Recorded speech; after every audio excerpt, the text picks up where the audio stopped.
les podcasts de la 46e édition de Cinéma du réel. Dans le cadre de la programmation Front Populaire, une discussion animée par Raphaël Niogère. Que peut le cinéma au XXIe siècle ? Bonjour, merci à tous et à toutes d'être là. Donc on aura l'occasion de discuter autour de cette vaste et épineuse question jusqu'à peu près 16h30, si je ne me trompe pas, enfin peut-être un petit peu avant. Et donc je vais vous présenter les intervenants. Donc Nicolas Klotz, il y a Elisabeth Perceval dans la salle. Voilà. Je me suis démasqué. Donc vous m'appellerez professeur. Avi Mograbi et Marie-Josée Monzin. Et Moana de Yacoubi devrait nous rejoindre également à un moment ou à un autre. Alors, en guise d'introduction, je ferai peut-être comme Nicolas Klotz et Elisabeth Perceval, je citerai Achille Mbembe et son essai Brutalisme, qui dans l'introduction, justement, dans les premières pages, écrit la chose suivante. Le système de la nature étant désormais détraqué, il ne resterait qu'à contempler la fin du monde. La tâche de la pensée ne consisterait plus dès lors qu'à en faire l'annonce, d'où l'actuelle montée en puissance de toutes sortes de récits eschatologiques et du discours de la collapsologie. Celui-ci risque en effet de dominer les décennies qui s'annoncent. Il se répand sur fond d'angoisses multiples. D'une part, les réflexes prédateurs qui avaient marqué les premières phases du développement du capitalisme, partout s'aiguisent au fur et à mesure que la machine se libère de tout ancrage et arbitrage et se saisit du vivant lui-même comme de sa matière première. D'autre part, du point de vue de la production de signes qui parlent au futur, l'on ne cesse de tourner en rond. Au Nord, en particulier, les vieilles pulsions impérialistes se conjuguent désormais à la nostalgie et à la mélancolie. Il en est ainsi parce que, frappé de lassitude morale et saisi par l'ennui, le centre est à présent irrémédiablement rongé par un désir exacerbé de frontières et par la peur de l'effondrement, d'où les appels à peine déguisés, non plus à la conquête en tant que telle, mais à la sécession. Si le tempérament est au repli et à la clôture, c'est en partie parce que l'on ne croit plus en l'avenir, le temps ayant éclaté et la durée étant évacuée, seul compte désormais l'urgence. Alors avant cela, il écrit de manière peut-être plus synthétique, le temps lui-même aurait perdu toute potentialité. Et on pourrait imaginer que justement, l'un des rôles du cinéma, ce serait de redonner au temps ses potentialités. Mais on ne va pas se hâter de conclure. Et on va même prendre la question, d'une certaine manière, à rebrousse-poil. Et plutôt que de demander directement ce que peut le cinéma au XXIe siècle, il me semble qu'on pourrait considérer comment et où le cinéma est possible. Ce qui implique de prendre comme point de départ, justement, les situations concrètes dans lesquelles les uns et les autres vous travaillez. Parce qu'il me semble que parmi les échos qu'on peut faire, entre vos derniers ou en tout cas vos nouveaux films, que ce soit donc Cosmocide, les 54 premières années ou R21 aka Restoring Solidarity, il y a la question du déplacement, du lieu et du non-lieu, de l'ici et de l'ailleurs qui se pose d'une manière ou d'une autre. Cosmocide, vous l'avez dit, a été réalisé en partie pendant le confinement, dans le périmètre de déplacement autorisé. Les 54 premières années a été réalisé en Israël, mais il n'a pas connu d'exploitation commerciale dans le pays, si je ne me trompe pas, ce qui fait qu'il est presque considéré comme étranger en Israël. En tout cas, il y a quelque chose qui fait que ce film ne passe pas, dans tous les sens du terme. Et peut-être que je m'appuierai, parmi tous les essais que vous avez écrits, Marie-Josée Monzin, peut-être sur l'avant-dernier, qui est Cas comme colonie, qui me semble peut-être celui qui a le plus d'écho avec les films qui nous occupent aujourd'hui, qui a donc été écrit à partir de votre lecture de Kafka, mais aussi, comme vous l'expliquiez, de votre expérience d'enfant et d'adolescente en Algérie durant la guerre de libération. Voilà. Alors, puisqu'on vient de voir le film, on va peut-être commencer par vous, Nicolas Klotz, justement sur cette question du lieu et sur le fait de tourner à domicile, alors que vous aviez vos précédents films, l'Heroic Land, Chant pour la ville enfouie, Nous disons Révolution, étaient disons plutôt cosmopolites. Là, il y a un ancrage particulier, mais en même temps qui ouvre à des résonances historiques. Oui, donc on a tourné effectivement pendant le Covid et il y avait une atmosphère extrêmement étrange parce que à la fois Elisabeth et moi on pouvait marcher 1 heure par jour sur la croisette au bord de la mer là et sans croiser personne sauf la police qui nous arrêtait et nous demandait de marcher l'un derrière l'autre, pas l'un à côté de l'autre.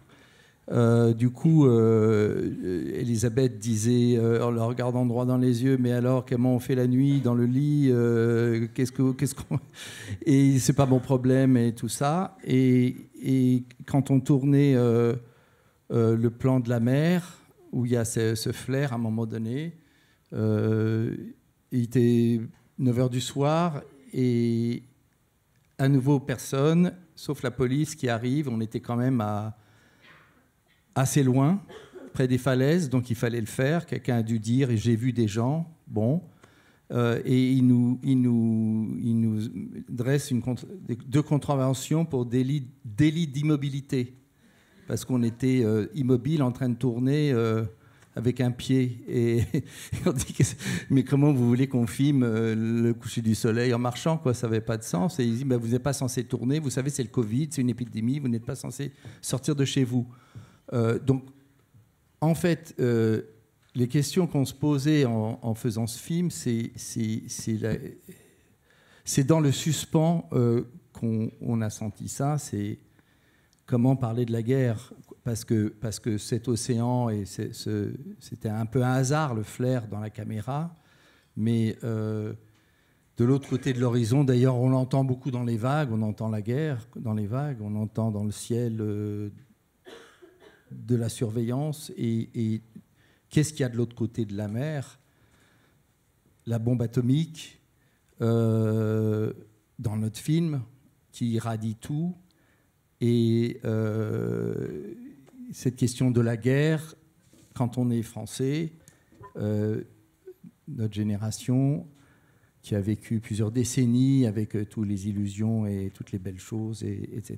Je crois que c'est une énorme question que le cinéma... Mais ce n'est pas parce qu'on est en France qu'on ne se pose pas la question de la guerre, évidemment. Comment concrètement tenter de parler d'une guerre en cours, d'une guerre à venir, peut-être même de quelque chose de bien plus grave que juste une guerre, avec cette question, qu'est-ce que l'avenir nous envoie comme vibration? Qu'est-ce que l'avenir nous envoie comme onde que les images peuvent capter? Comment ça transforme la couleur des images? Comment ça fait ressurgir des archives, donc de la mémoire? Donc tout mélanger, la voix d'Artaud, qui lui-même, après la Deuxième Guerre mondiale et la Libération, a vu arriver tout ce qui nous arrive. Qu'est-ce qui nous arrive, en fait? C'est ça la question de Cosmocide. Qu'est-ce qui nous arrive? Ça n'a rien à voir avec l'idée d'une apocalypse ou l'idée d'une espèce de désespoir. Au contraire, il y a une sorte de joie énorme à voir comment cette situation historique absolument ahurissante quand même, qui fait qu'on peut se dire que le cinéma, aujourd'hui, nous, on considère que le cinéma n'a jamais été une industrie, mais que c'est une ère géologique. C'est quelque chose qui commence bien avant et qui va aller bien plus tard, comme une ère géologique, comme quelque chose qu'on peut opposer à l'industrie, au commerce et à tout ce qui amplifie toutes ces catastrophes industrielles et les guerres, parce que je veux dire que notre avenir, ce qui nous arrive est là. Donc comment ça peut ne pas transformer le cinéma? Ça ne peut obligatoirement transformer le cinéma, ne serait-ce que parce que les caméras fonctionnent grâce à des minéraux qui font l'objet de guerres économiques et puis des vraies guerres, quoi, au Congo, ailleurs, quoi. On travaille avec ça. Et donc voilà. Bon, donc c'est ça qui nous traversait pendant qu'on faisait le film, en essayant de trouver une liberté pour laisser passer autant quelque chose de l'instant qu'on était en train de filmer que des choses comme ces extraits de Grémillon, parce que le film de Grémillon, 6 juin 42, non, 6 juin à l'aube, c'est exactement les images qu'on a de partout, de Gaza notamment, enfin ces ruines. Le film de Grémillon est terrible parce qu'on voit que les Américains ont absolument tout dévasté et que les gens vivaient dans des ruines et il n'y avait absolument plus rien. On n'avait pas vu le film jusque-là et en le voyant, on avait vraiment eu une connexion comme ça avec Mariupol, Gaza, en se disant c'est pas de la nostalgie, c'est-à-dire que qu'est-ce que ce qui arrive, ce qui nous arrive peut mettre en mouvement comme archive et comment on peut redécouvrir ces archives en les mettant en rapport avec des nouvelles choses pour recommencer quelque chose du cinéma, parce que le cinéma tel qu'on le connaissait, il est fini, quoi. Peut-être, Avi Mograbi, vous avez aussi mis en scène votre foyer dans vos films. On vous voit assez souvent à votre bureau ou dans votre salon, ce qui est à la fois un lieu qui vous permet de prendre un peu du recul sur le moment du tournage, d'élaborer des stratégies par rapport à Ariel Sharon, par exemple, mais qui est aussi un lieu où se rejoue à une autre échelle, à l'échelle de votre couple, notamment les tensions à l'extérieur. Donc comment est-ce que vous avez, fait de votre maison, de votre foyer aussi un lieu de résonance? Well, first of all, I must say that I feel very strange to participate in a panel discussion when horrific things happen, like it said, between the river and the sea, between the Jordan River and the sea. And we look normal, but nothing is normal. So I'm a little lost. I'm a little lost in general, not only here on stage.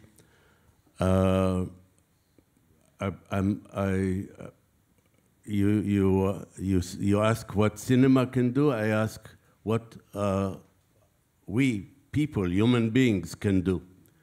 And I'm not sure I have an answer. So it's a little difficult to relate to the home as a poetic place, which I obviously use in my films. It's not. I'm not saying anything contradictory to that, but it's the home in general. I don't live in my home anymore, and earlier I spoke with my friend Annie Ochayon, who also co-produced the first 54 years, and she said, "You're a refugee," and I said, "What refugee? I'm a refugee deluxe.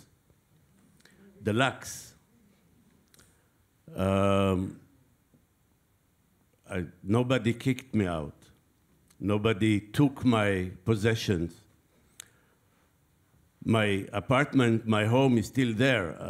I don't live there, but nobody bombed it or ruined it."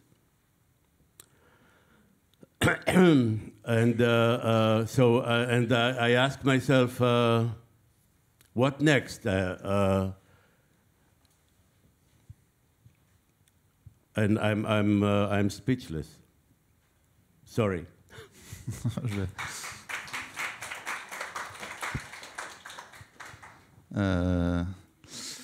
Je crains que de toute façon il y ait beaucoup de mots en cide qui arrivent dans cette discussion. On a commencé avec cosmocide, évidemment il y aura peut-être le terme de génocide qui viendra, mais il y a aussi un terme qui a été forgé par des géographes qui s'appelle domocide, qui est la destruction de l'habitat et qui est aussi une manière d'évoquer ce qui se passe à Gaza. En plus des morts, il y a aussi une destruction organisée de l'habitat et de la possibilité même matérielle de vivre encore dans ces lieux, ce que vous montrez d'ailleurs très, très bien à la fin de les 54e premières années. où on voit une destruction consciencieuse, méticuleuse des habitats eux-mêmes. Du coup, je ne sais pas si vous voulez, si Marie-Josée Mondzin voulait... C'est difficile de... Alors, Marie-Josée Mondzin, est-ce qu'elle veut... Oui, qu'est-ce qu'elle veut? Je partage le sentiment de Avi, c'est-à-dire que nous partageons un moment si douloureux et si vertigineux et dans lequel il nous est si difficile de prévoir un futur autrement que sous une forme désastreuse. Donc oui, on se pose toujours la question de la légitimité d'être là et surtout derrière, pour accompagner la question très léniniste, que faire, c'est-à-dire celle qui nous renvoie à notre impuissance d'agir. Je pensais à tout à l'heure, comme ça m'a retraversé, une phrase de Jean-Luc Godard, comme il a le talent d'en lancer. « L'image viendra au temps de la résurrection ». Drôle de phrase. J'y ai pensé à cause de Pâques. Je me suis dit ça. C'est marrant que cette phrase me revienne comme ça à l'esprit, la veille de Pâques. L'image viendra au temps de la résurrection. Que peut le cinéma? C'est effectivement prendre en charge cette fonction des opérations imageantes et de tenir une parole. Je vais revenir à cette question de la parole et de la bande-son, parce que c'est très fort dans le film de Nicolas et d'Elisabeth. En tous les cas, de tenir... Parce que la phrase de Godard, je l'avais commentée en disant que je l'entendais comme « l'image viendra au temps de l'insurrection ». En disant finalement, la résurrection et l'insurrection, c'est la même chose. C'est une victoire sur la mort, une victoire peut-être aussi sur le meurtre, sur l'assassinat, sur la mort de l'humanité, non pas au sens d'un genre humain, mais de ce qui fait notre humanité. Parfois, ce mot humanité est utilisé de façon étonnante pour parler d'une vertu, être quelqu'un plein d'humanité. Et pourtant, cette humanité nous paraît pas si bonne que ça et pas pleine d'humanité, déshumanisée. Donc, le cinéma prend en charge la question de notre humanité, aux deux sens du terme, de la capacité résurrectionnelle, insurrectionnelle, et de notre capacité d'attention et de construction d'un lien entre nous. De donner, puisque on parlait de la destruction des villages, la destruction, enfin tout ce qui se passe, ce qui s'est passé dans la Palestine, enfin en Cisjordanie et à Gaza, ce champ de ruines qu'on voit aussi dans ton film, enfin dans le film, un monde en ruine.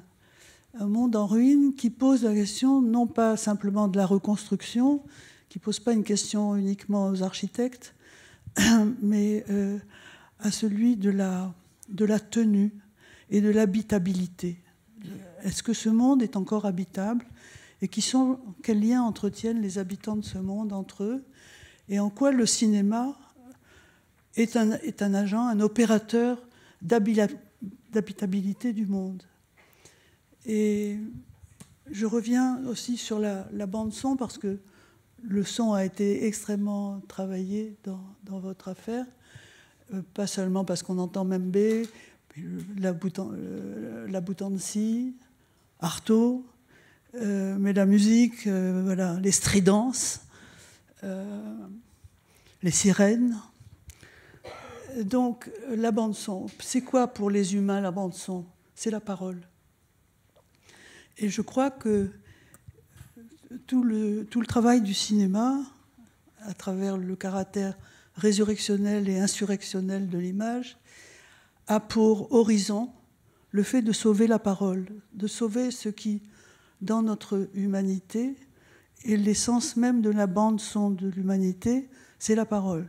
Dans le film d'Avi Mograbi, il est clair qu'il fait entendre à la fois les paroles de ceux qui ont tué et qui tuent encore, et puis il y a sa parole qui s'installe et qui construit étape par étape une explication et un appel à la raison, à comment comprendre les articulations des actes de ruine et de destruction, la terrible logique qui, comme ça, étape par étape, explique l'œuvre de mort et l'œuvre d'inhabitabilité.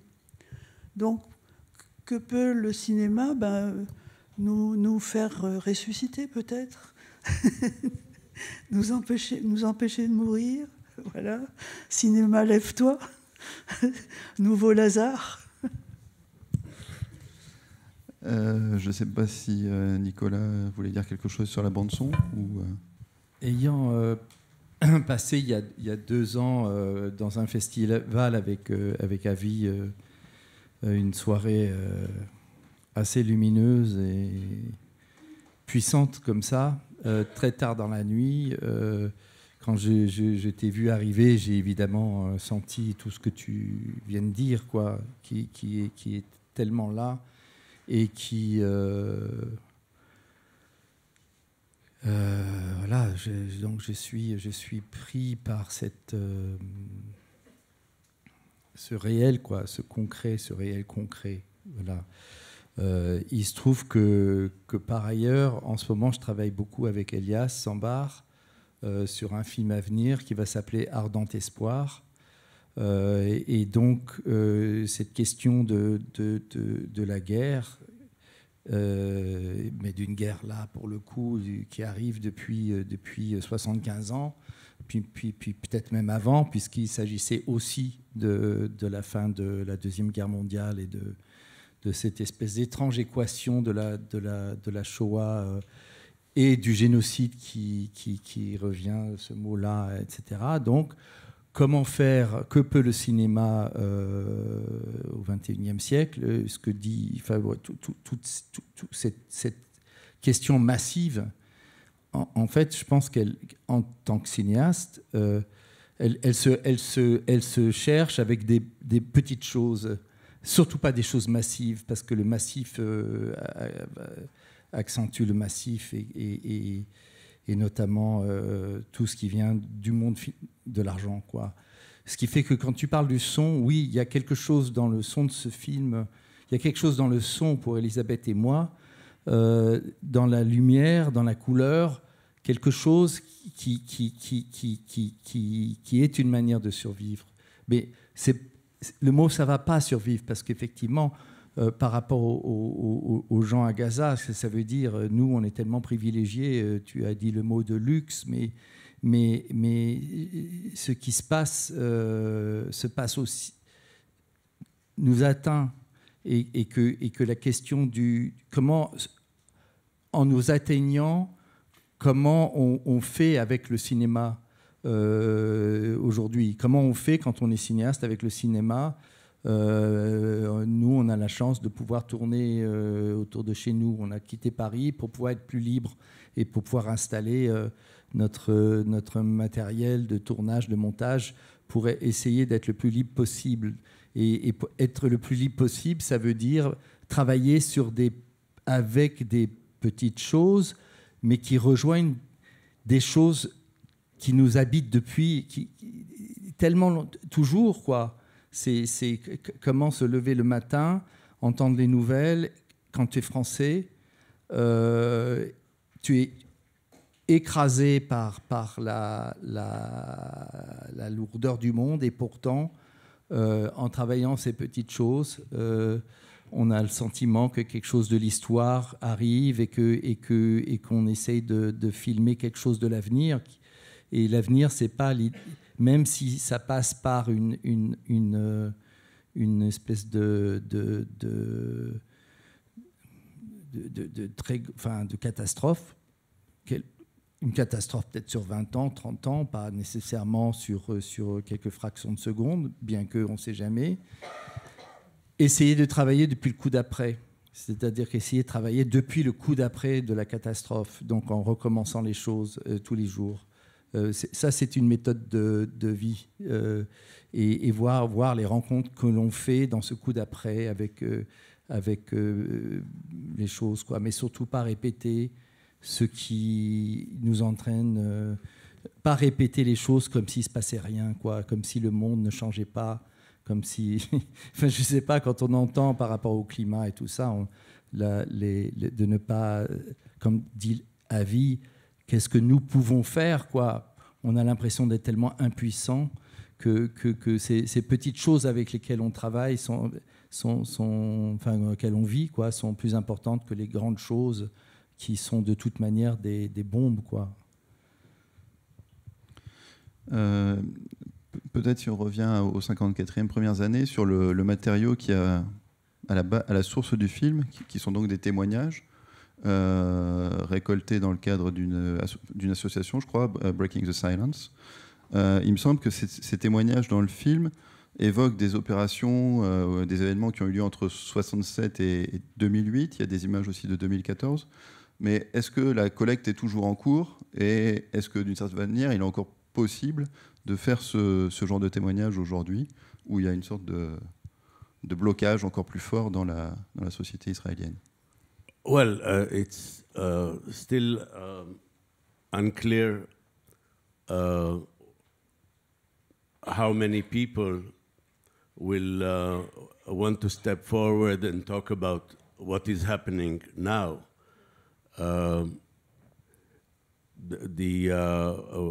Breaking the Silence researchers have been contacted by some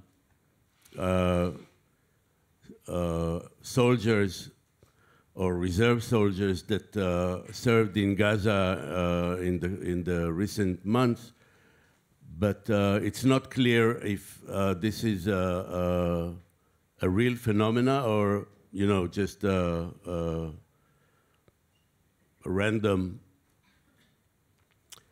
It's still possible to collect testimonies. Until now, the secret police has not reached the point where it doesn't allow private meetings where when this collection is done. But the question is, what for? In Breaking the Silence, we frequently ask ourselves, what for?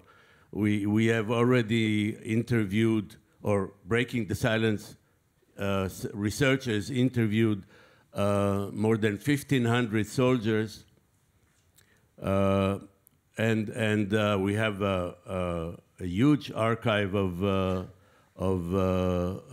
testimonies. We sometimes succeed in publishing them or in getting them into the papers, less and less recently. But I'm a little bit. I thought that the title of the film, The First 54 Years, is a remarkable, ironic title. Yes, this is only the first 54 years. And now it's so sad, it's so terrible, the thought that we are in front of the next 54 years. And this question of what for, look, Breaking the Silence is made of two groups of people. Those who work in the organization, the researchers, etc., they are young, very young. Most of them have finished their military service during the past 10 years or so. And the board of directors, if you want to call it, of the organization is older people who have been there for a long time, like myself, Mickey Kratzman, and others, have been active for a long time.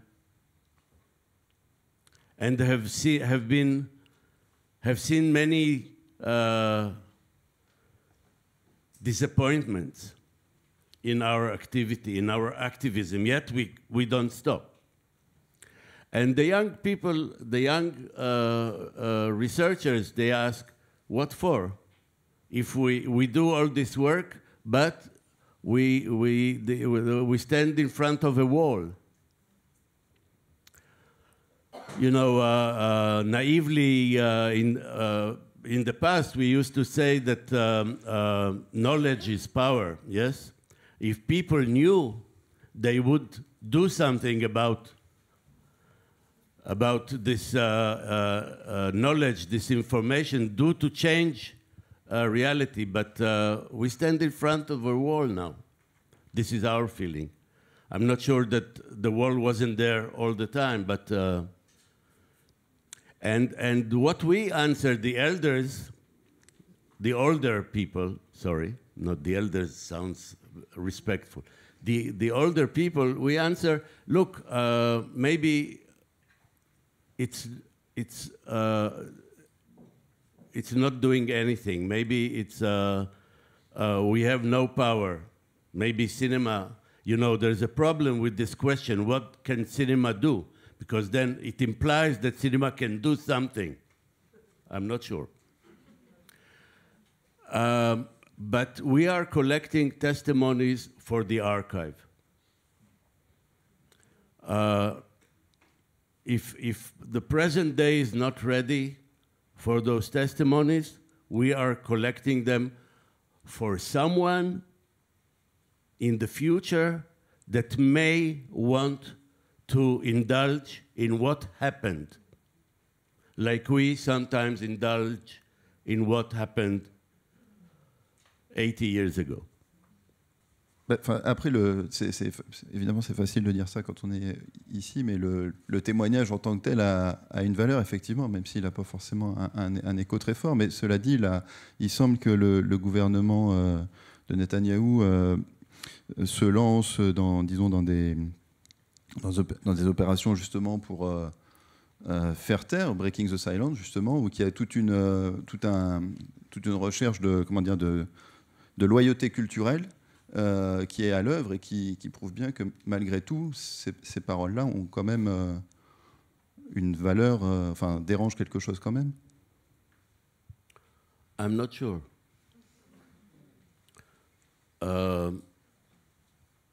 In what way are we challenging them? In what way has any criticism stopped them from sending another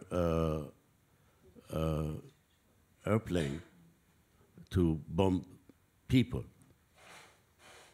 Not even targets, to bomb people. I'm absolutely not sure that our speech is challenging the power. Sounds terrible, huh?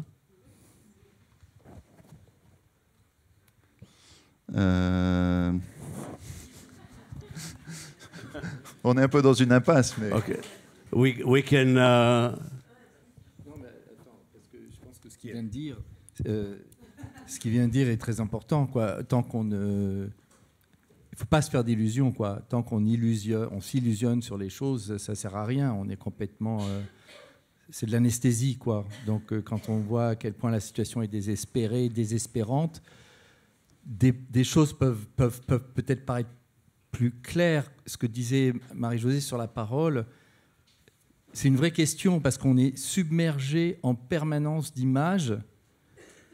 On suffoque dans les images. Il y en a partout, plus même que de plastique dans les océans, des images.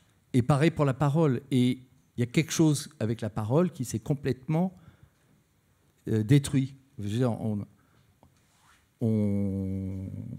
la question d'une vérité a foutu le camp complètement, ça n'existe plus. Or, comment on structure quelque chose d'une parole, si la question de la vérité, ça peut être « ah ouais, ça peut être vrai, ça peut être faux », etc. Donc moi, je pense qu'effectivement, ce que je vois chez Netanyahou, je ne suis pas du tout spécialiste, mais il a compris quelque chose du monde aujourd'hui, comme Poutine, comme sans doute les Macron à un autre niveau, que bon, voilà, c'est que la brutalité qui peut agir, que la parole. Aucune parole ne peut s'opposer. C'est terminé, quoi. Donc, comment on fait avec la parole? C'est une énorme question. Comment on fait pour la parole, pour écouter la parole, avoir envie d'écouter une parole? Bon, je voudrais quand même, oui, parce que Avi a fini son intervention en disant « I am not sure ». Et je trouve ça formidable. Cette incertitude, elle est vraiment féconde. Si on est sûr de ce qu'on fait et sûr de ce qu'on dit, en général, on est dans la police ou au pouvoir. Donc cette incertitude, le fait de ne pas savoir le pouvoir que l'on a dans ce qu'on fait, ça fait partie de la fécondité de ce qu'on fait, des risques que l'on prend en faisant, du péril dans lequel on se met soi-même en produisant un film, en créant quelque chose. Donc, c'est pas grave de ne pas savoir exactement ce qu'on est capable de faire. En tous les cas, le pouvoir que l'on a. Mais ce qui me paraît, moi, ce qui m'importe, c'est de savoir quel est le pouvoir que je donne à ceux à qui je m'adresse. Non pas quel est mon pouvoir, mais quel est le pouvoir que je donne. C'est-à-dire, au fond, qu'est-ce que c'est qu'un geste d'art? Tu rappelais tout à l'heure que le cinéma n'était pas une industrie ou plus une industrie. Il l'est malgré tout, pour des raisons à la fois techniques et économiques.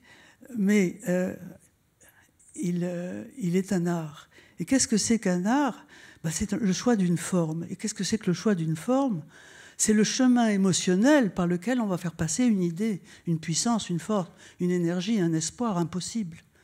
La dimension, le choix formel. Moi, si je regarde les films que vous venez de voir ou ceux que nous allons encore voir et ceux que j'aime, ce sont ceux qui me mettent à une place émotionnellement politique. Mais s'il n'y a pas cette dimension sensible, par les choix de forme, le cadrage, le ton, la musique, les couleurs. Je veux dire, on est complètement...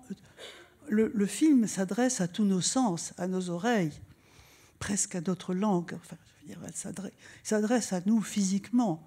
Et en même temps, nous donne, ou non, le pouvoir de faire quelque chose. Moi, je dis toujours que j'appelle œuvre d'art celle qui donne du pouvoir à ceux à qui il s'adresse. Je me pose, en ce sens, la question, quel est le pouvoir de l'art, sinon de donner le pouvoir aux autres? Donc, c'est pas d'être puissant. Je me souviens, alors encore Godard, vous voyez, décidément. Vous vous souvenez dans les histoires du cinéma, c'est quoi dans les histoires du cinéma, où il reprend la rhétorique de l'abbé Sieyès, en pleine Révolution française, hein. Que peut le peuple, etc. Que veut le peuple? Tout. Que peut le peuple? Rien. Que fait le peuple? Quelque chose. Et Godard reprend ça. Voilà. Que veut le cinéma? Tout. Que peut le cinéma? Rien. Que fait le cinéma? Quelque chose. Et c'est quelque chose auquel il faut qu'on s'adresse, même si on n'en est pas sûr. C'est pas mal de ne pas être sûr. On est entouré de gens qui s'adressent à nous en étant sûrs. Justement, on a la force, nous, de dire que le possible est incertain, mais du coup, le désespoir a sa propre fragilité. Je ne vois pas pourquoi on donnerait au désespoir plus de solidité qu'à l'espoir.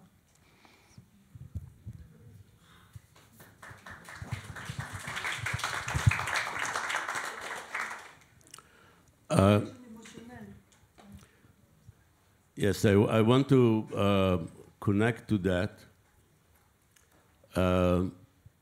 and try to say something positive. Because it's double depressing for me to depress you. But maybe the role of all this, and it's not just cinema,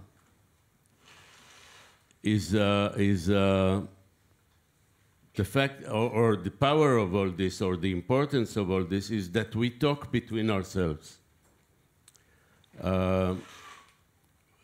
this endangered little community needs empowerment, like you said, needs to strengthen itself, and maybe we are producing. When we look outside, it seems there's no impact, but what we are producing, what we are creating, is made for our internal discussion, for our empowerment, to provide us food for thought, and to measure, to look at all this through how much we achieved today in the world is maybe a big mistake. Dans votre livre sur Kafka, justement, vous parlez de la décolonisation de l'imaginaire et vous en faites aussi, me semble-t-il, aussi un préalable à la décolonisation réelle. Enfin, ça ne fonctionne pas forcément dans le sens inverse. Du réel vers l'imaginaire, mais ça fonctionne plutôt de la décolonisation de l'imaginaire vers une décolonisation du réel. Il faut décoloniser le colonisateur. Les colonisateurs sont totalement asservis à la propre idéologie de leur domination. Ce qui en fait ils sont les esclaves du pouvoir qu'ils prennent. Et donc, cette question, ce besoin d'écraser, de dominer, d'asservir, est le seul moyen qu'ils trouvent pour oublier leur propre servitude. Et nous devons, nous, face à ceux qui ont le pouvoir, toujours les renvoyer à leur propre statut d'asservi. Voilà. L'asservissement de ceux qui prennent le pouvoir, de ceux qui sont dans la domination. Ils n'ont aucune liberté. Et c'est pour ça qu'ils veulent nous l'enlever. Et nous, on la garde. Donc, oui, tout le travail que j'ai pu faire sur la question coloniale est double. Est à la fois la dénonciation de la colonisation telle qu'elle a été faite dans les colonies, entre autres. C'est vrai que je suis partie de l'Algérie puisque je connaissais bien, j'en avais vécu l'expérience, mais pas seulement. C'est tous les mouvements aujourd'hui, toutes les mobilisations contre la colonisation doivent en même temps prendre en charge la colonisation de tous les serviteurs du capitalisme, du néolibéralisme. Je veux dire, les serviteurs, on fait de nous les serviteurs du système qui nous écrase. Et donc c'est à ça qu'il faut s'échapper. Et je pense que les gestes d'art, qu'ils soient cinématographiques, plastiques, poétiques,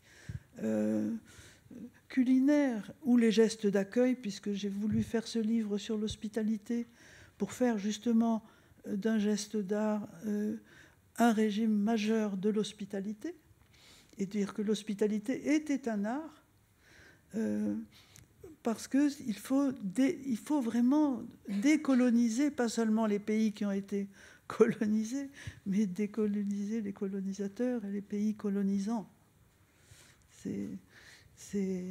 Netanyahou est vraiment un esclave, mais un esclave terrifiant. C'est vraiment c'est la cruauté perverse de l'esclave terrifiant. La question de la perversion, d'ailleurs, est très intéressante à étudier dans le champ du politique aujourd'hui, mais c'est un autre débat.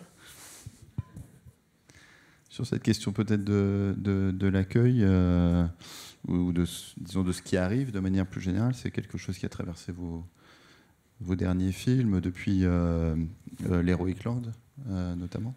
Enfin, même avant, mais... Oui, il y a eu La Blessure, il y a eu Paria. Enfin bon, l'Heroic Land a totalement... l'aventure qu'on a vécue dans la jungle de Calais avec les personnes que l'on filmait sur une année, là, a totalement transformé notre rapport au cinéma entièrement. Et on avait le sentiment, comme ça, qu'on était en train de filmer une ville qui venaient de l'avenir. On avait l'impression que les personnes qui étaient là, dans cette ville, arrivaient de l'avenir et qu'ils avaient réussi à construire un mode de vie qui leur permettait de fuir toutes les guerres et tous les camps du siècle dernier. Ils étaient sortis de cette affaire-là, l'avenir était là, on filmait, complètement porté par la manière dont tout le monde s'accueillait les uns les autres, quoi, parce que l'accueil, elle est partout, dans tous les sens. Dans la jungle de Calais, la moindre personne que vous croisiez souriait, un sourire incroyable, et prenait la parole. Enfin, c'était quelque chose c'était un soulèvement. C'était un soulèvement qui arrivait de l'avenir, porté par des personnes qui fuyaient la guerre et des misères partout de la planète, enfin de toute la partie sud, quoi, Afrique donc de faire ce film avec constamment la menace de la destruction de la jungle par l'État, parce qu'en fait c'était ça. On avait le sentiment que l'État était en train de détruire l'avenir. Ce qui est un sentiment d'une violence incroyable, quoi. L'État détruisait l'avenir de ces personnes, de ces modes de vie, et les renvoyait à la question des camps du siècle dernier. Et on est encore en train de patauger là-dedans, quoi. Donc l'accueil, évidemment, enfin, ça nous a tellement travaillé, dévasté, permis de découvrir, faire des rencontres et de reprendre une autre direction dans notre cinéma, qu'on a fait un deuxième film qui s'appelle Chant pour la ville enfouie, qu'on a fait à partir d'images de la destruction, une fois la jungle détruite. Et bon, c'est un film que... Voilà. Et on continue à travailler. Elisabeth est en train d'écrire un scénario qui se passe sur les ruines de cet endroit aujourd'hui, enfin de nos jours, comme on dit, donc avec plusieurs niveaux de rencontres. C'est un film de fiction, mais une autre forme de fiction qui va peut-être durer 3 ou 4 heures. Ce qui fait qu'effectivement, la connexion avec Marie-Josée, avec ton livre, quand on a découvert ton livre, est venu renforcer et inspirer des choses du film. Mais c'est un film qui va être tourné il y aura du français, mais il y a évidemment de l'arabe, du persan, de l'anglais, enfin comme il parle, et qui était un mode de vie. Enfin, bon, donc l'accueil, quand on commence, c'est pas un thème seulement, c'est une manière d'être et une manière de s'engager avec les images. Je trouve j'aime beaucoup ce que tu dis, quel est le pouvoir que les images donnent aux gens qui les regardent, quoi. Et quelles sont les paroles qui tournent à partir de là. C'est une vraie question, ça. Enfin, c'est une belle question, c'est un beau... Il ne s'agit pas de prendre le pouvoir. C'est ça qui est curieux, il ne s'agit pas de prendre le pouvoir dans un film. Il s'agit de produire quelque chose qui permet aux autres de s'approprier leur imaginaire et de remettre leur imaginaire, enfin de eux-mêmes, quoi. Ils font le film aussi, quoi. Donc Mohanad Yacoubi.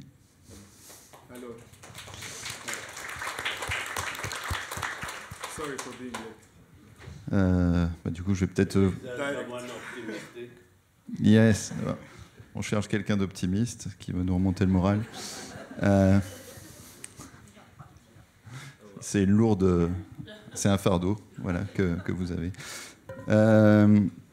Donc, votre film va être présenté tout à l'heure.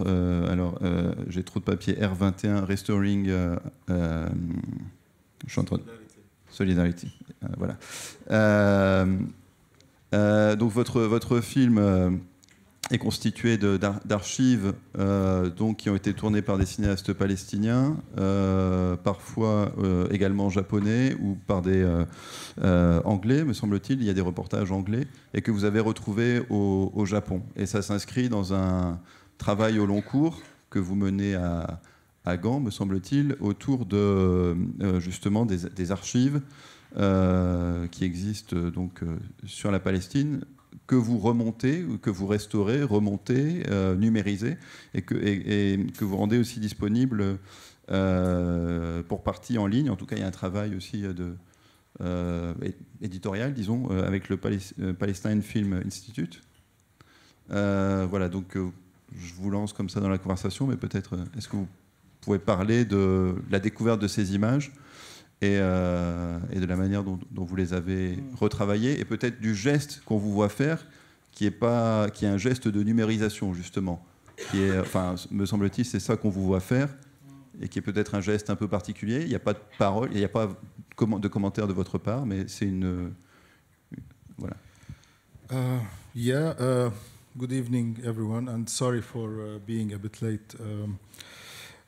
It's one of the archives or collections that were presented all around the world. So Palestinian militant cinema, or cinema that is around the Palestinian struggle, has been distributed and shown in many places in the 70s and 80s. Japan, Chile, France. I mean, Cinema Dorel showed several films of that period here. I even found one copy once in the archive of the festival, Tell al-Za'atar by Mustafa Abu Ali and Pino Adriano and Jean Chamon. So this film comes of a kind of a continuation or the new research, which is called Tokyo Reels. And we found a collection in Japan.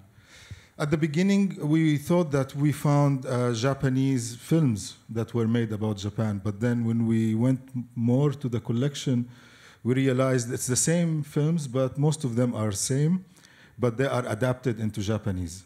The same thing with these films adapted into French or into Spanish or into other languages. So, and so it wasn't really very interesting for me, the content, as much as the curatorial approach. When you select or show films accumulated in 20 years, you start to track the political orientation of the group.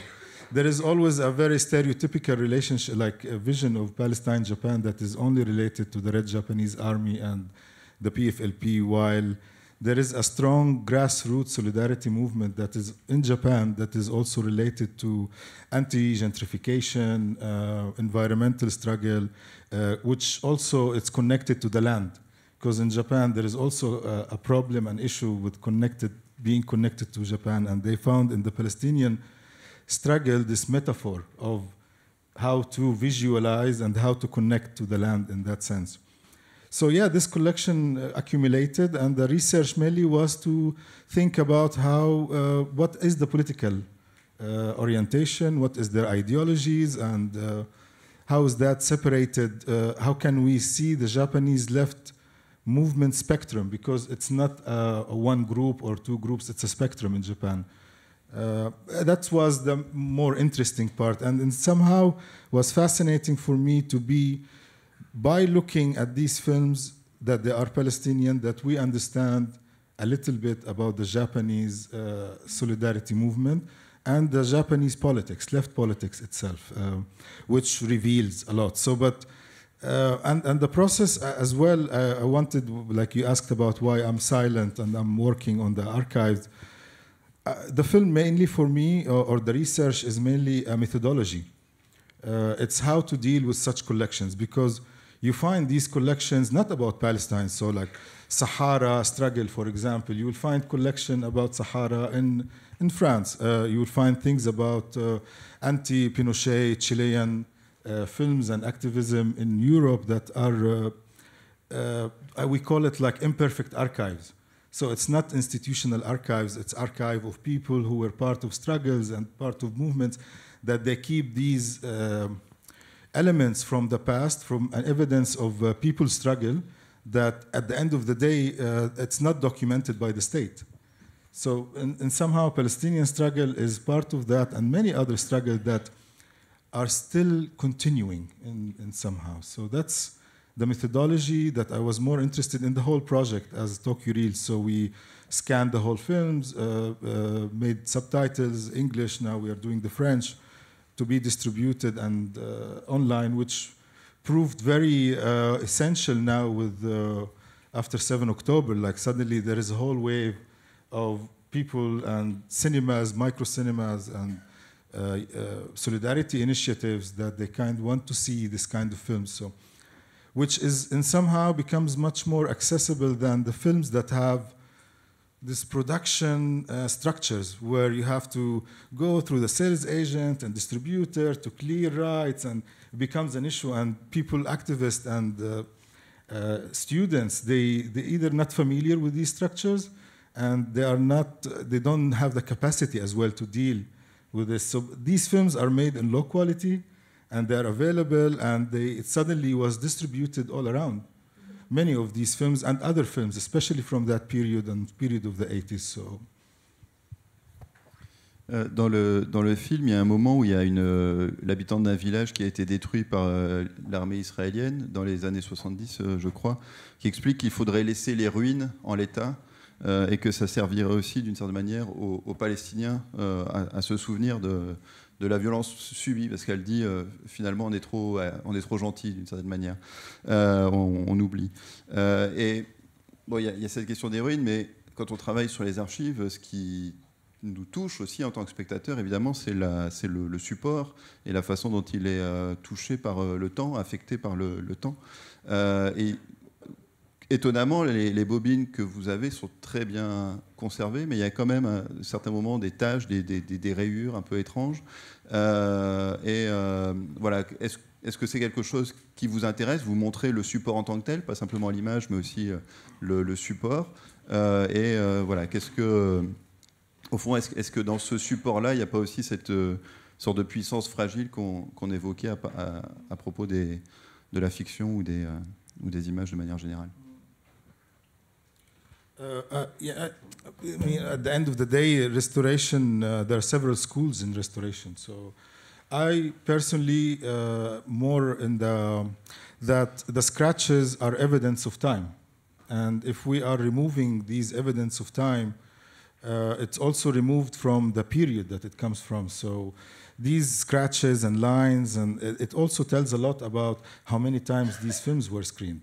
The effect of time. And I mean, I believe that, I know that there are other schools that they make films that looks like they've been made today, which is maybe interesting and nice, but in terms of cinema or cinema that is a struggle cinema, that it's also subjected to changes and development, and also for forgetfulness. So this is part of looking at this history and archive. Maybe after liberation, we will sit down and restore them. But at this moment, these films are not archives even. They are very present because they are telling a systematic oppression that has been, and destruction that has been going on since 48 and somehow. So what happened in Quneitra, in that film that you mentioned, which happened in 73, this destruction, it's an evidence of what happened for her, for that character, for what happened in 48.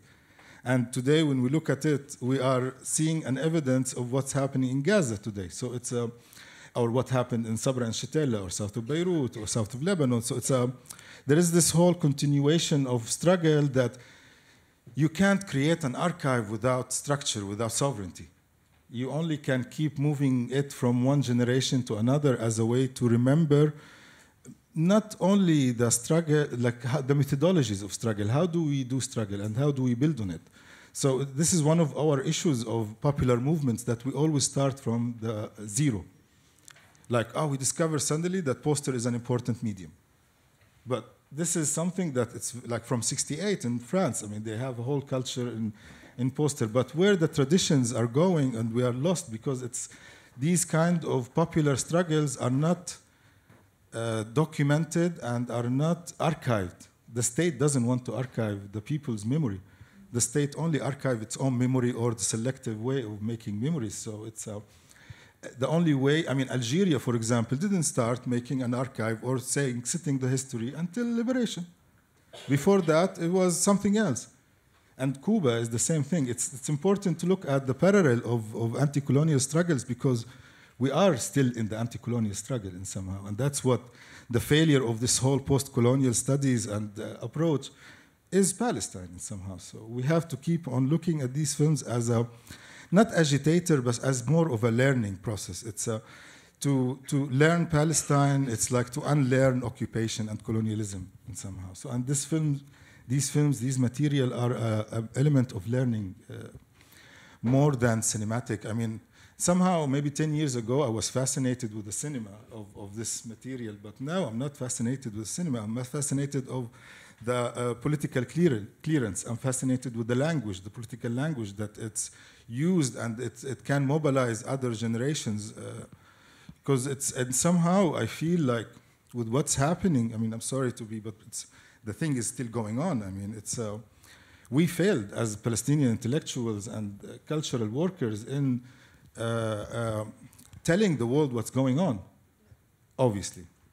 Like, I still need to sit here and speak about the differences of IDs, like what is the green, blue, what is area A, B, C. I mean, though that, like, every time you go with the producer, he tells you, yeah, you have to talk about Palestine. We talk about Palestine in all of the films, but no one is listening.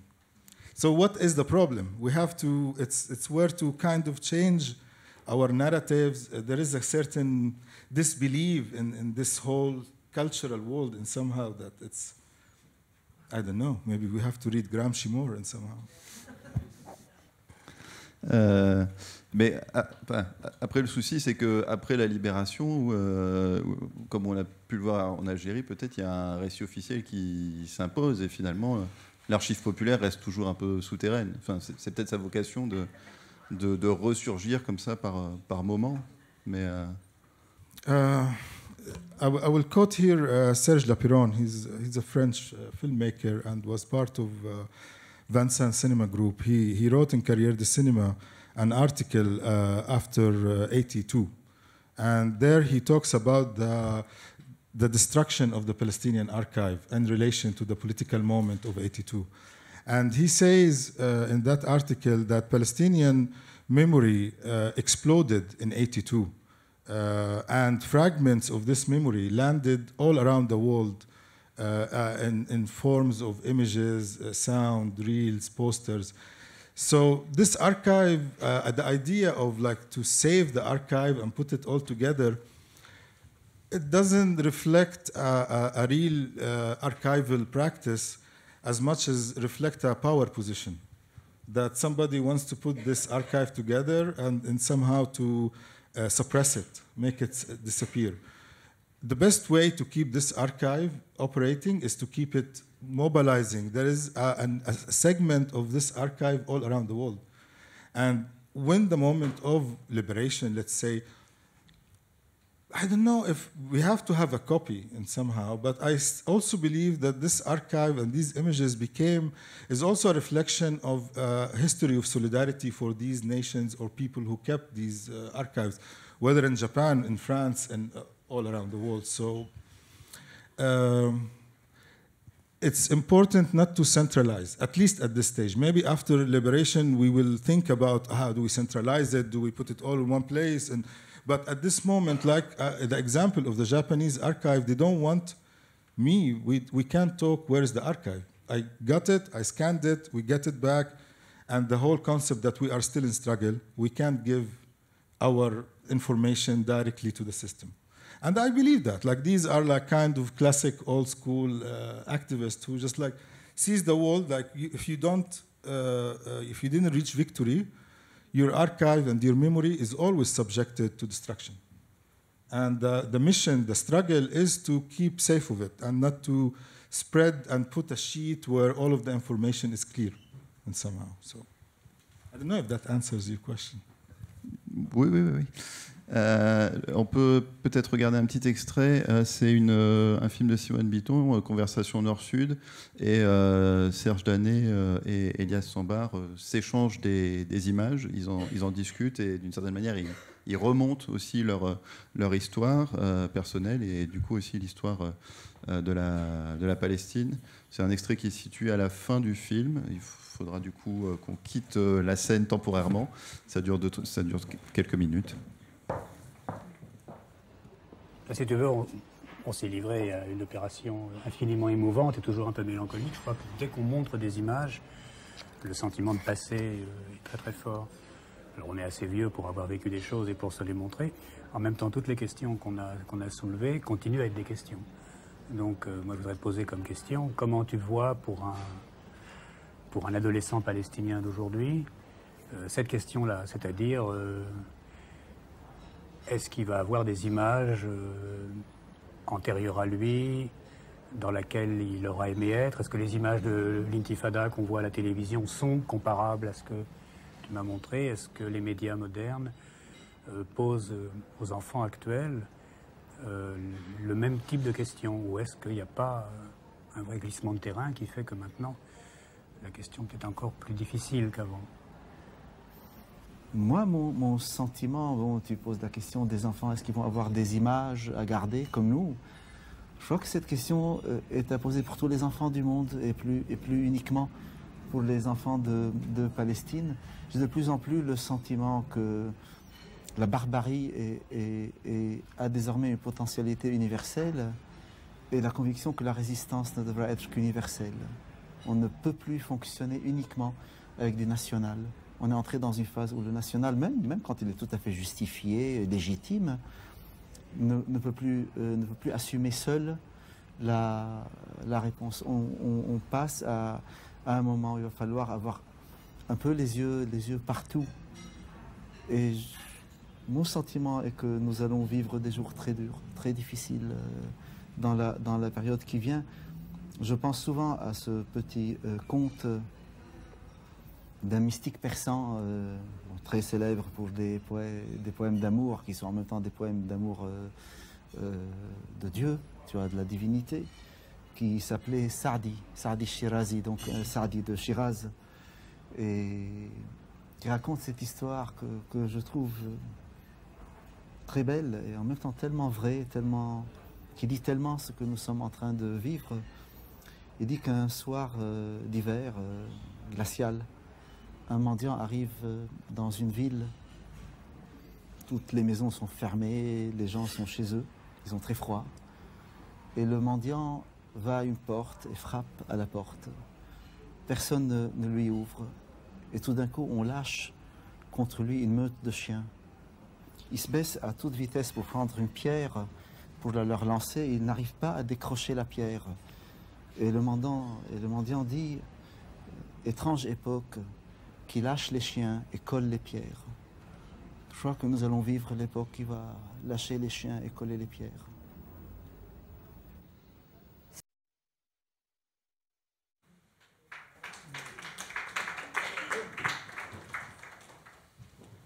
Alors je ne sais pas si ce petit extrait vous donne envie de parler, vous fait réagir tout de suite. Mais peut-être qu'après, on peut reposer la même question, c'est celle des images actuelles.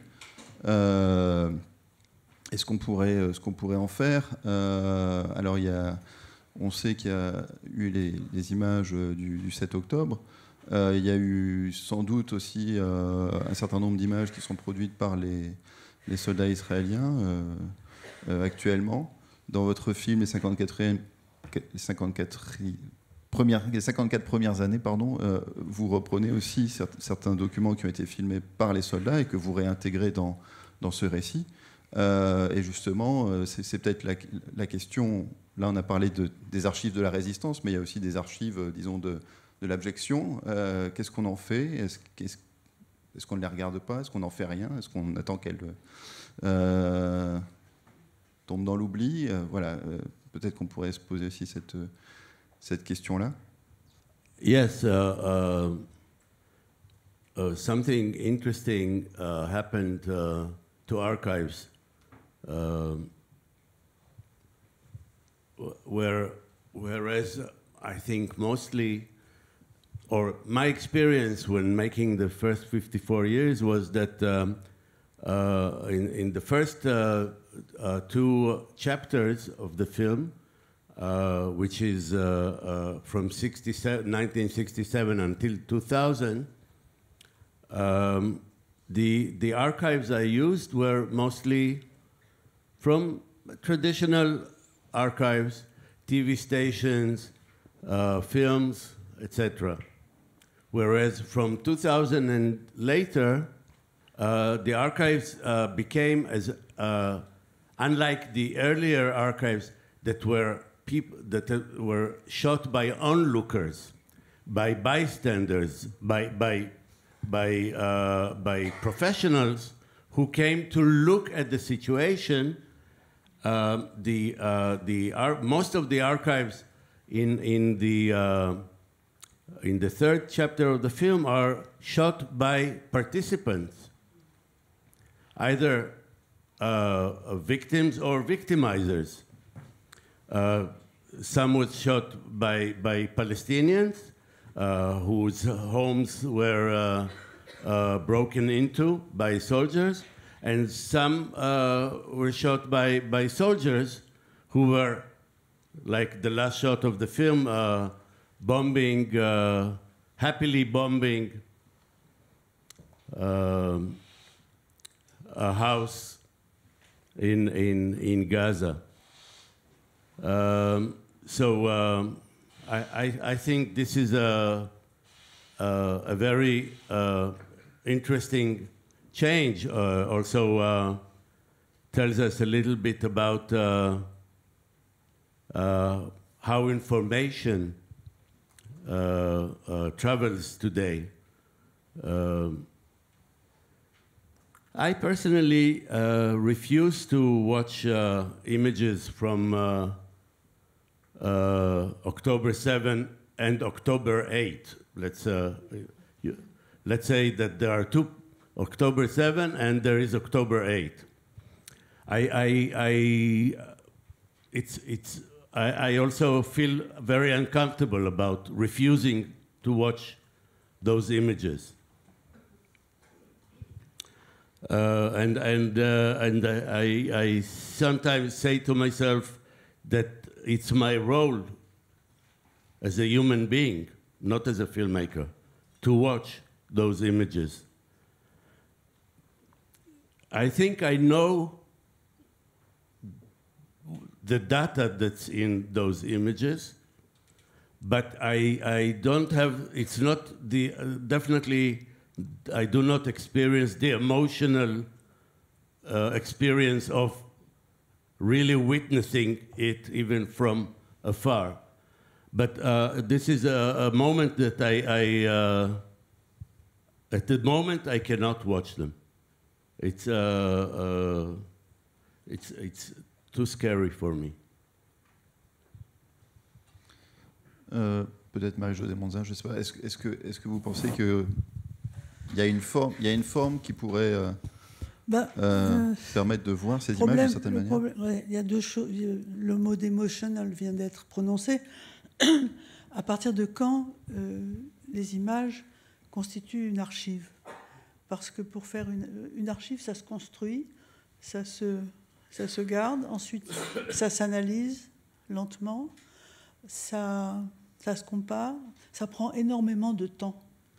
Et que c'est pas parce qu'une chose s'est passée il y a déjà 3 mois ou 6 mois et qu'on en a des témoignages qu'on a affaire à une archive. Pour que ça devienne une archive, c'est-à-dire un matériau qu'on offre au travail de la pensée, de la parole et du partage. Il faut du temps. Donc rien de ce qui nous est montré ne mérite le nom d'archive tant que ça n'a pas eu son temps et son régime de partage, de parole et de pensée. On en a beaucoup parlé, on a travaillé dessus avec Sylvie Lindeperg au sujet de la construction des archives pour la dernière guerre mondiale, et à partir de quel moment le rassemblement de tous les documents visuels ou audiovisuel que l'on a constitue un matériau, je dirais, une espèce de minerai sur lequel il va falloir tailler, construire, monter, pour voir alors le mot de vérité a été prononcé par Nicolas. Ce mot ne conviendra jamais face à des images. Une image n'est pas vraie et il n'y a pas une vérité des images.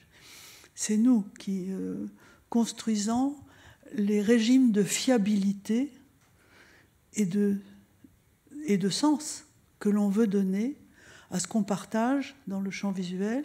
C'est pour ça que tout à l'heure j'insistais sur donner une forme, le montage, le cadrage, le rythme, la bande-son, la musique, les paroles, tout construit l'image.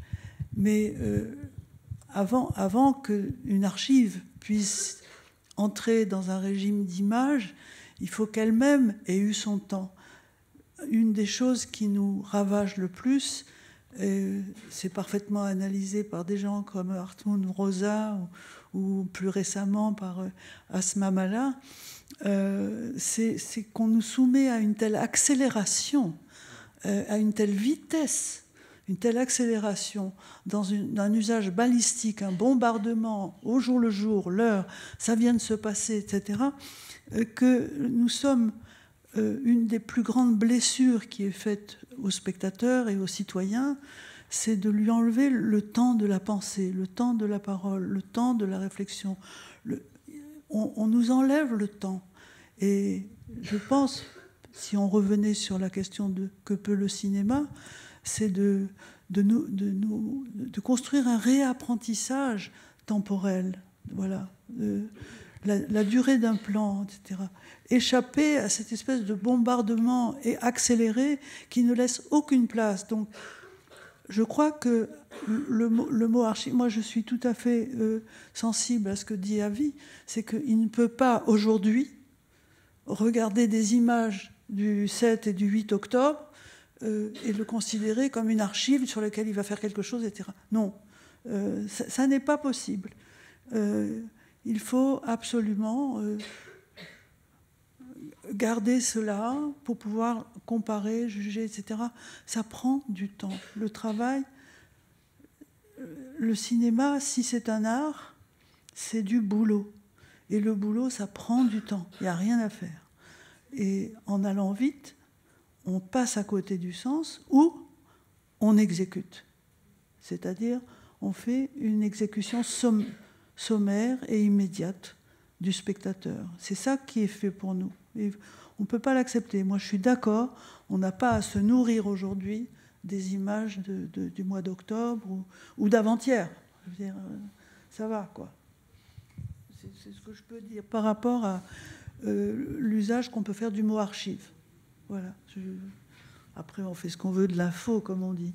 En tous les cas, ne mérite pas le nom d'archive quelque chose qui a été pris hier, avant-hier ou il y a 3 mois. J'ai vraiment utilisé le mot archive pour ces images-là. C'était juste la question de savoir, elles sont là quand même. Évidemment, on ne va pas en faire quelque chose tout de suite, mais est-ce qu'on les met de côté? Est-ce qu'on les collecte pour plus tard? Elles sont stockées, toutes oui. Stockées. Le réflexe du stockage, maintenant, il est universel. En plus, avec les algorithmes qui rassemblent, qui dominent le monde de l'information, rien ne se perd. Mais tout ne se garde pas. Oui.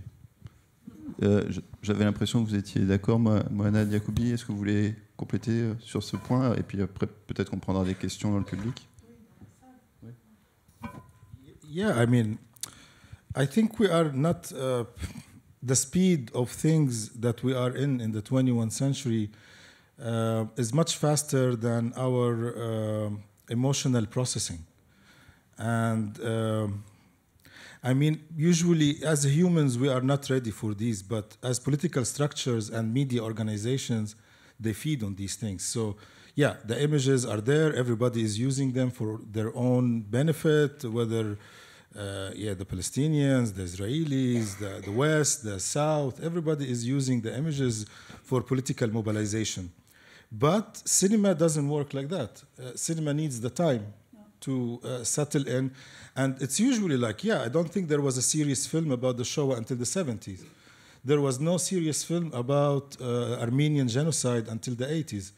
The Chilean, like the genocide that was happening in Chile and Argentina, we start to see these things in the 90s. I mean, as serious documentaries, a reflective time going on. So it's, and I think it's the same thing with these material. Like what we are seeing now, I mean, it's also a continuous thing. Again, are we able to see until we resolve the process, the struggle?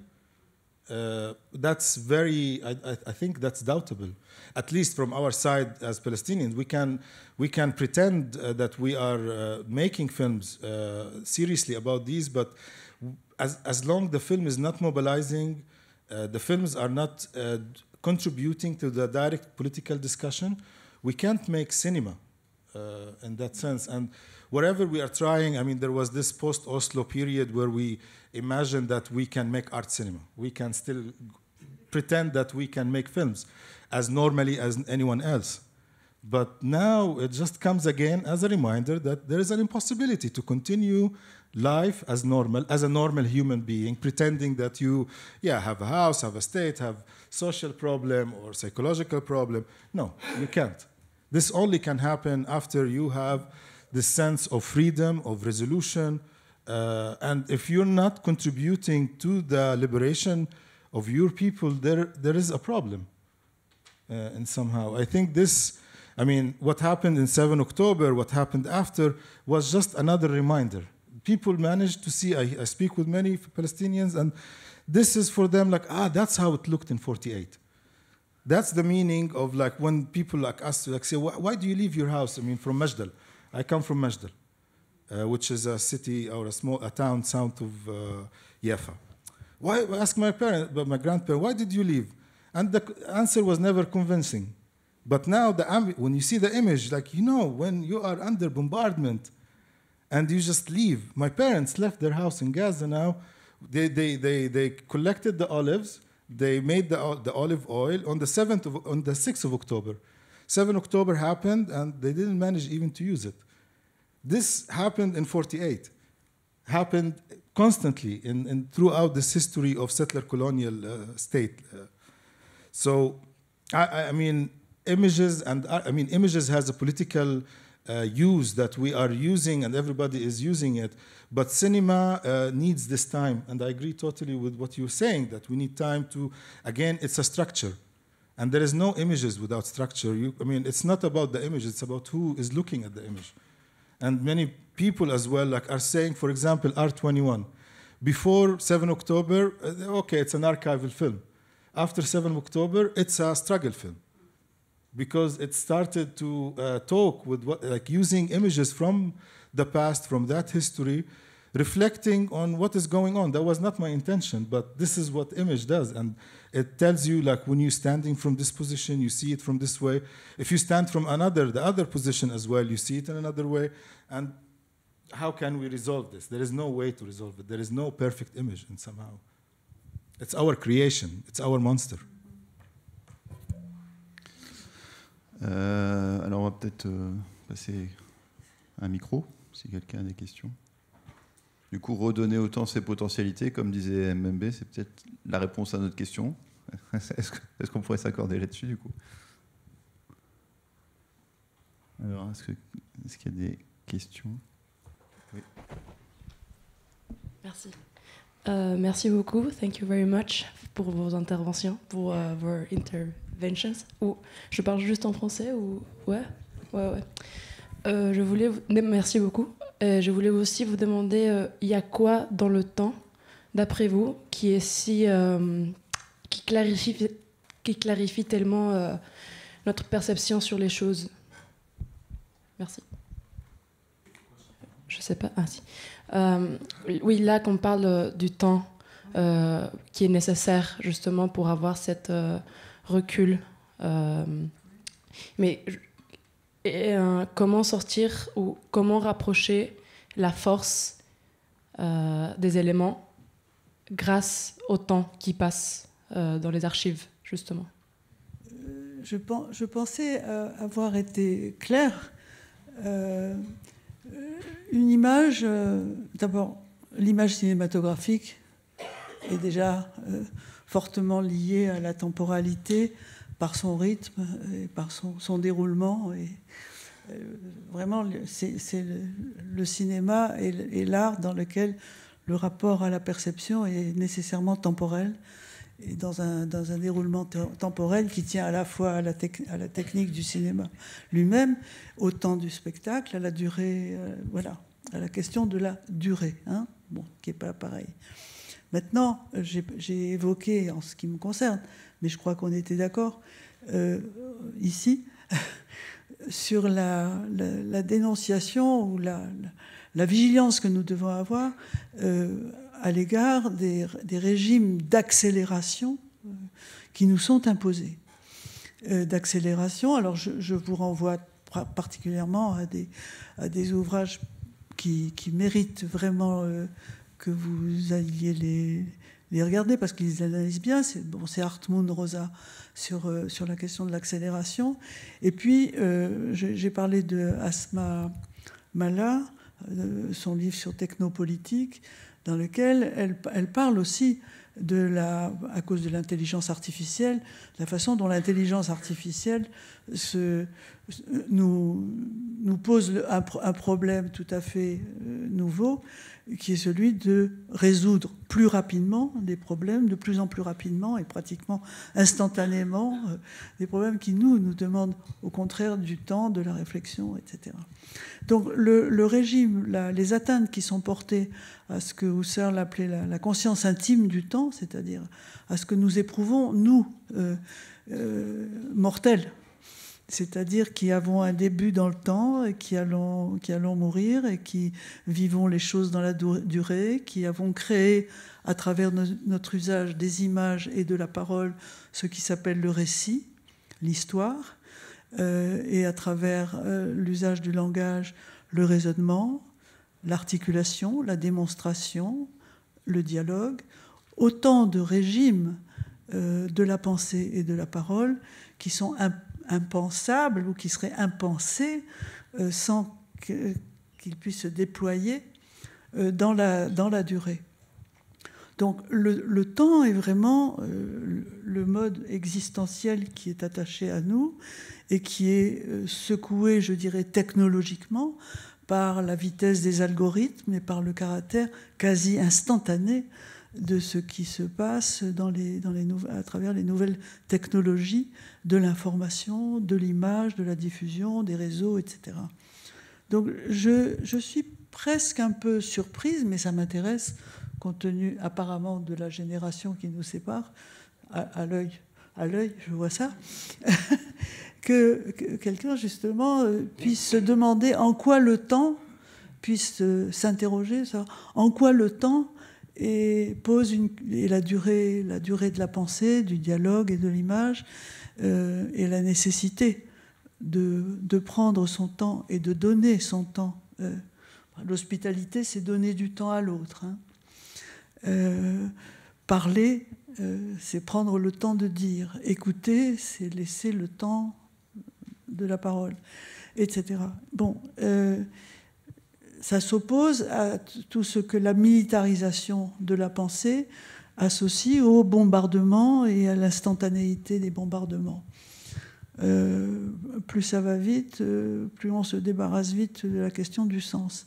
Donc je suis surprise que ça vous pose un problème, ou en tous les cas que vous vous demandiez, depuis le lieu qui est le vôtre, que je ne connais pas, mais de votre génération, en quoi la question du temps peut-elle structurer nos mobilisations à la fois éthiques et politiques.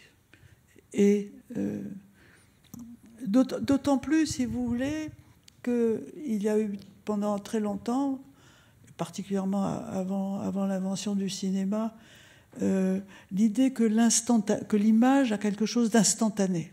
Hein. C'est même utilisé en photographie, le mot instantané. C'est-à-dire que l'image aurait le privilège de se donner tout entière dans l'immédiat. Ben non. Ni une icône byzantine, ni un tableau de Picasso, ni un tableau de Cézanne ou de Rembrandt ne se donnent dans l'instantanéité. Au contraire, on a envie de les voir longtemps et de les revoir, et on retourne les voir précisément parce que la convocation de la durée pour le regard. La vision, on voit tout de suite. Le regard prend du temps. Quand vous voyez quelqu'un et que vous tombez amoureux, tout de suite. Après, vous construisez votre regard et vous apercevez que peut-être que vous vous êtes trompé.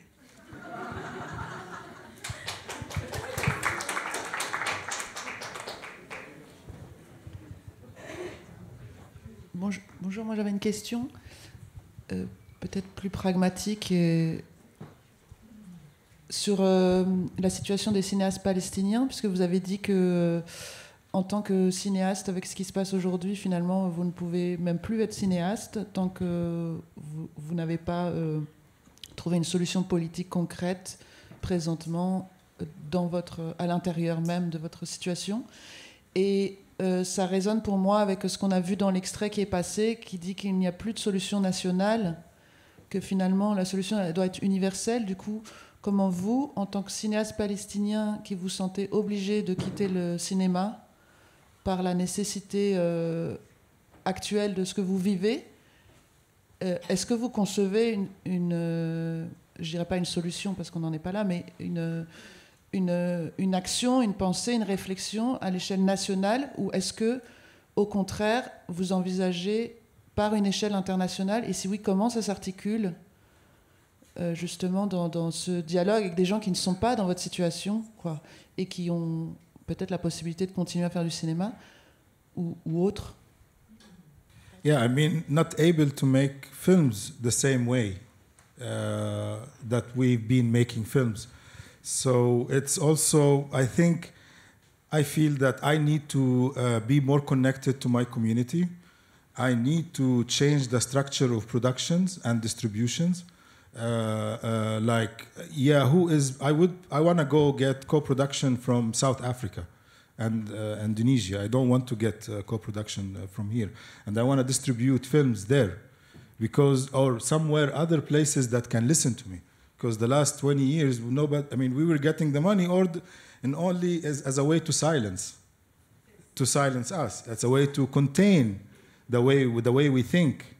And that pollution, we have to decolonize ourselves from these methods of production. And that's what I'm more interested in. My mission as a filmmaker is not to produce you a good image. My mission as a filmmaker is to help my people to have a better life. Simple as that.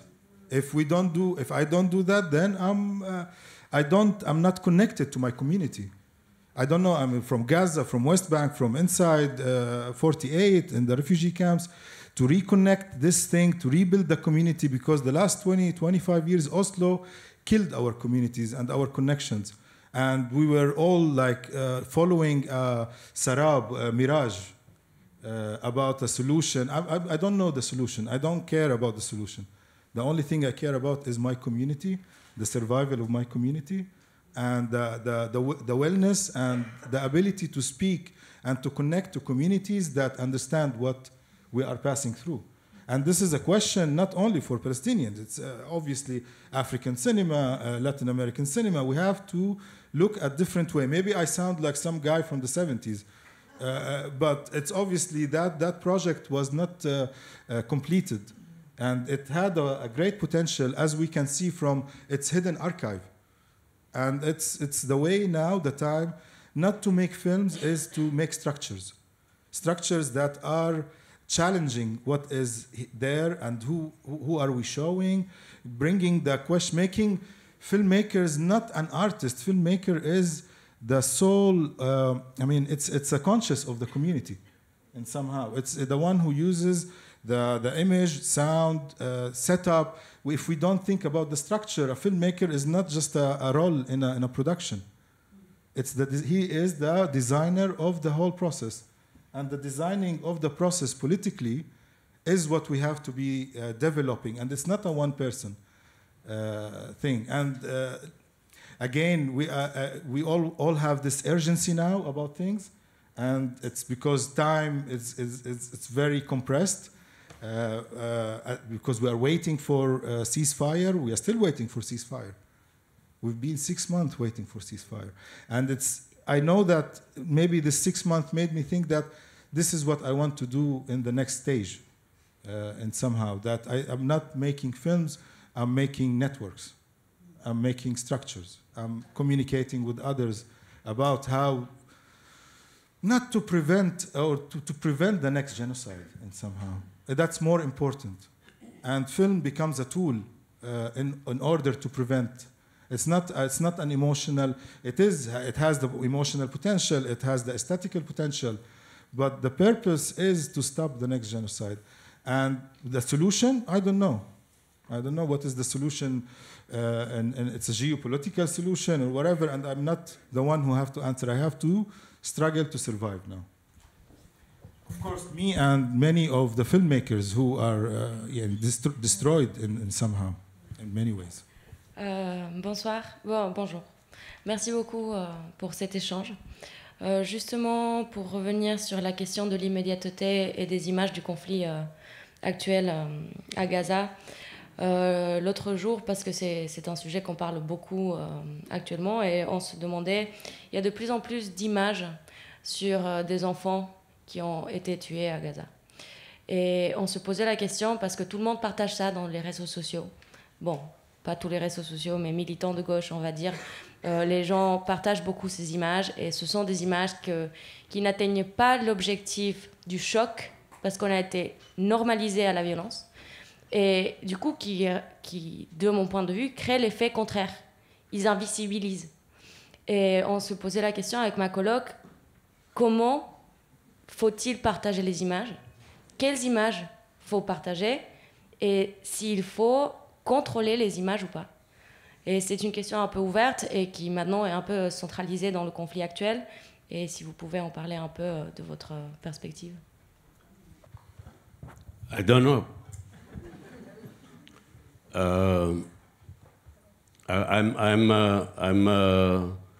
I think with what I said earlier, I'm one of the victims of this explosion of images, and this is why I refuse now to watch them. I have no idea how to. I'm old school. Can I speak in English? It's okay. It's not a question, more of a frustration that I've been experiencing for like 6 months, maybe. I've been going to many film festivals since. It's in English. Yeah, it's in English. I've been trying to go to many film festivals since ITFA and try to observe the way film community is reacting, what is happening. Some choose to ignore, some choose to program films, to make Palestinian voices heard and to be seen.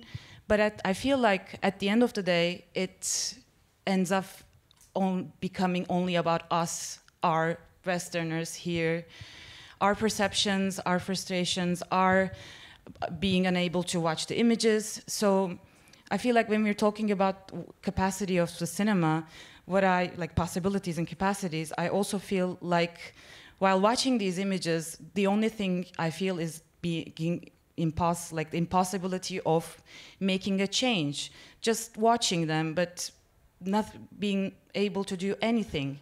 And I think this impossibility, this frustration is so present that it's also worth talking about the impossibilities, the failures of the cinema.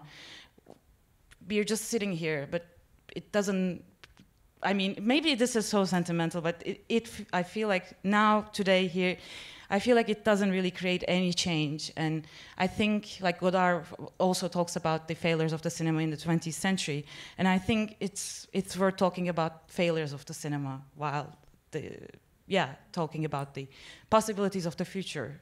Yeah. Oui, bonsoir, j'avais une ou deux remarques à faire. Il se trouve qu'il y a une vingtaine d'années, j'avais co-organisé un colloque à Paris sur cinéma israélien-palestinien.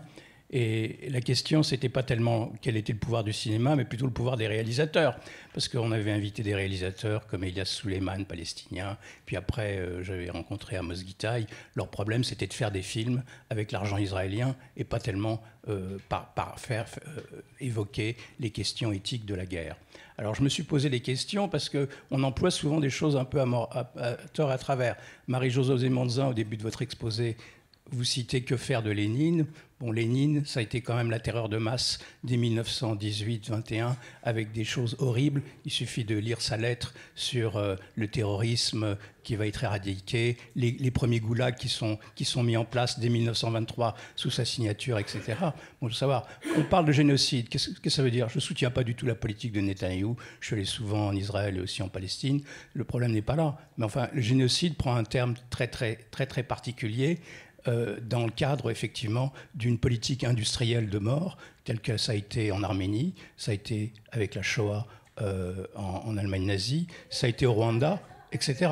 Donc, qu'est-ce qu'on donne on va pas parler à chaud des images qu'on voit, mais ma question serait... Laissez-moi parler. Ma question serait plutôt, à ce moment-là, mais alors, de quel peut-être conflit ou de quelle guerre on ne parle pas parce qu'il n'y a pas d'image, justement. On ne parle pas du Soudan tellement, on parle assez peu de l'Érythrée. J'ai évoqué tout à l'heure les goulags, mais il y avait très peu d'images des goulags. Donc on en a parlé après 1988, essentiellement au moment de la chute de l'URSS. Et pendant 60 ans, on a fait l'impasse sur la révolution culturelle chinoise. Pas non plus, il y a eu des millions de morts aussi, etc. Donc quand il y a le pouvoir des images, on parle effectivement des meurtres de masse et de la violence de masse. Quand il n'y a pas d'image, ou quand on est abreuvé d'images par les médias, ça devient effectivement tout à fait autre chose.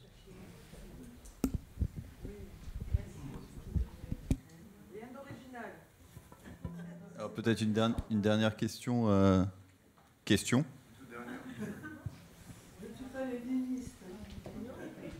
On va devoir conclure.